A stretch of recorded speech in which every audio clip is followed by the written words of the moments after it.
नहीं, हम लगातार बहस की मांग कर रहे थे और पहले भी हमने देखा कैसे जो फॉरेन मिनिस्टर अपनी बात कहकर चले गए, पर उन्होंने कोई भी स्पष्टीकरण जो होता है, जो विपक्ष का अधिकार होता है, उसको नहीं होने दिया। सिमिलरली कल प्राइम मिनिस्टर ने स्पीच दी है, उन्होंने यही कहा है कि पूरे देश में इस तरीके का माहौल है, दुनिया भर में ये माहौल है। ये तीसरे हफ्ते में आकर कह रहे हैं।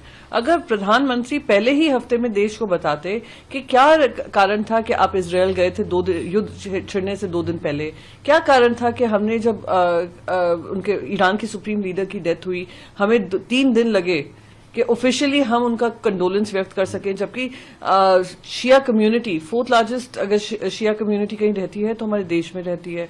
फिर तीसरी बात, हमने क्लियरली एक पक्ष लेते हुए देखा अभी सरकार को, और अब आकर प्रधानमंत्री और प्रेपरेशन के मामले में पेट्रोलियम मिनिस्टर लगातार कहते रहे कि हमारे पास 75 दिन का स्टॉक है और हम 75 दिन स्टॉक रिजर्व करके रखें in case of any economic disruption.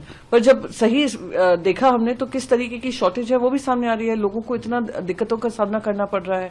फिर आप याद दिला रहे हैं कोविड के समय की, कोविड का समय पूरी दुनिया में उसका इम्पैक्ट हुआ था और सारी ही दुनिया एकदम से एक सरप्राइज शॉक था। यहां पे लगातार अमेरिका बताई जा रही थी ईरान को लेकर क्या उनकी सोच है और कहीं ना कहीं अटैक होने वाला है।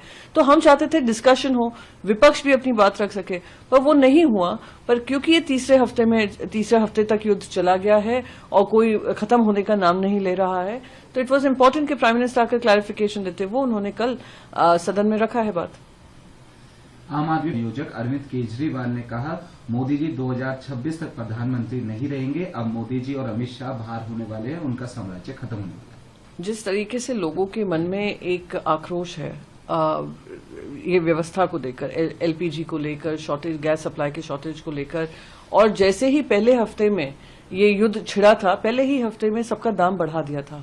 अभी भी एफएस के दाम बढ़ रहे हैं, फ्यूल सरचार्ज लग रहा है, इन्फ्लेशन काबू में आने का नाम नहीं ले रहा है। मैं मानती हूं कि ये एक्सटर्नल डिस्ट्रप्शंस है, पर क्या हमारे देश को प्रिपेयर नहीं होना चाहिए था? जब कम प्राइस, डिस्काउंटेड प्राइसेस पे तेल खरीदा जा रहा था, तो उसका जो मैं कहती हूं उसका जो फायदा है वो देश की जनता को नहीं पहुंचाया। अब देश की जनता को भुगतना पड़ रहा है क्योंकि आप अपनी नीति और नीयत आपकी साफ नहीं है।